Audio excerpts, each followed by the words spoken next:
Saint-Malo peut nourrir pas mal de regrets dans ce derby face à Vitré qui sonnait la rentrée des classes du CFA. Les Malouins ont en effet eu les armes pour faire un résultat en terre vitréenne, notamment en première période. D'entrée, Aquin met d'ailleurs le Vacher à l'ouvrage et sur le corner, c'est Christophe qui bute sur le portier vitréen.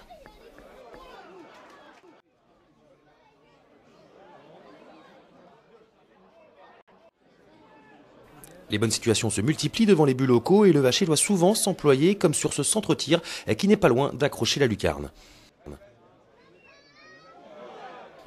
Mais la plus grosse opportunité est à mettre au crédit de la Haye. Une nouvelle fois, le Vacher est à la parade. Vitré montre enfin le bout de son nez et par deux fois, Sanchez met Barbe à contribution. C'est tout de même Saint-Malo qui signe la dernière action de cette première période, mais Belloc ne parvient pas à tromper le Vacher, suppléé ensuite par Dieille sur sa ligne.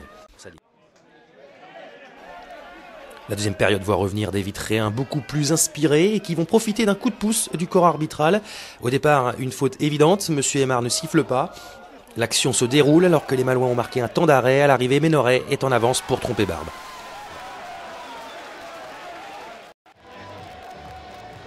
La rencontre devient alors complètement folle. Saint-Malo ne met pas longtemps à réagir. Jégu est à la réception de ce bon centre de Aquin pour égaliser. Laurent pense ensuite redonner l'avantage au sang et or, mais l'arbitre signale une faute, moins évidente celle-ci sur le portier malouin. Mais ce n'est que partie remise puisque l'heure de jeu, Dieille s'extirpe du cafouillage pour pousser la balle au fond des filets.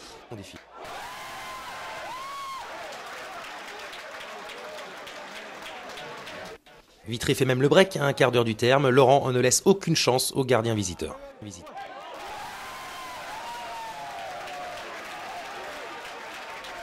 Mais alors qu'on pense l'issue du match scellé, Simon profite du bon travail de Aquin pour réduire la marque. Saint-Malo tente de pousser dans les dernières minutes, mais s'expose au contre. Le duo Laurent-Lao est tout proche de clôturer la marque.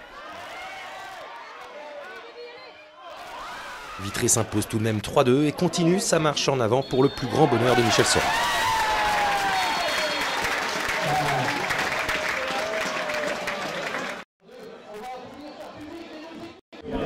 Grosse satisfaction parce que c'est le premier match après la trêve, comme ça, on ne savait pas trop où on était parce qu'on n'a pas fait de match amical.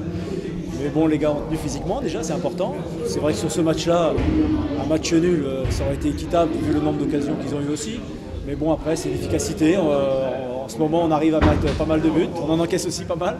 Mais bon, on fait du spectacle. J'espère que ça a plu aux gens. C'est surtout ça qui est intéressant. Il y a eu des occasions de but, il y a eu 5 buts. Donc c'est ce qu'on veut voir. Hein. On dit toujours les entraîneurs nous préfèrent pas avoir de but, mais quand on voit ça, eh ben, c'est agréable. Hein.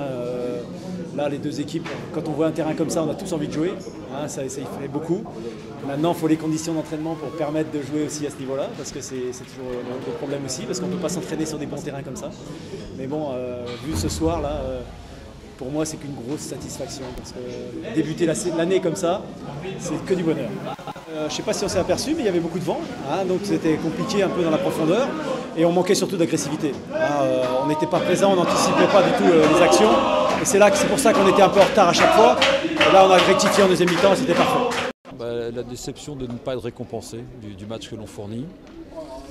Et puis comme on n'est pas une équipe en pleine confiance, le moindre petit grain de sable en ce moment, on l'avait vu aussi avant la trêve contre les Girondins de Bordeaux, on paye cher à chaque fois. On fait beaucoup d'efforts. Quand je vois la première mi-temps, je dénombre 9 opportunités de conclure, ce qui est énorme encore à l'extérieur, mais qui est dans la lignée des matchs même que l'on a perdu avant la trêve, que ce soit contre Tarbes, les Girondins de Bordeaux, où on fait de bonnes entames, on se crée des occasions, on a l'ascendant dans le jeu. Malheureusement, on ne score pas. Puis un fait de jeu sur le premier but qu'on prend. Alors, je ne vais pas dire que c'est par rapport à Saint-Malo, mais voilà, c'est une équipe qui n'est pas en totale réussite. Subitement, ce genre de situation qui est pourtant claire, me semble-t-il, à juger, se retourne contre nous. Voilà, et on est un peu spectateur sur le coup parce qu'on est persuadé que l'arbitre va siffler le coup franc. Et puis Vitré a le bon goût d'en profiter, le bon goût pour eux.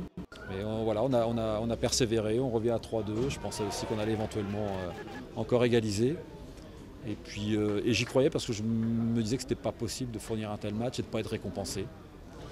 Ben, si ça arrive, on peut fournir beaucoup d'efforts, s'investir, être impliqué et ne pas être récompensé. Voilà.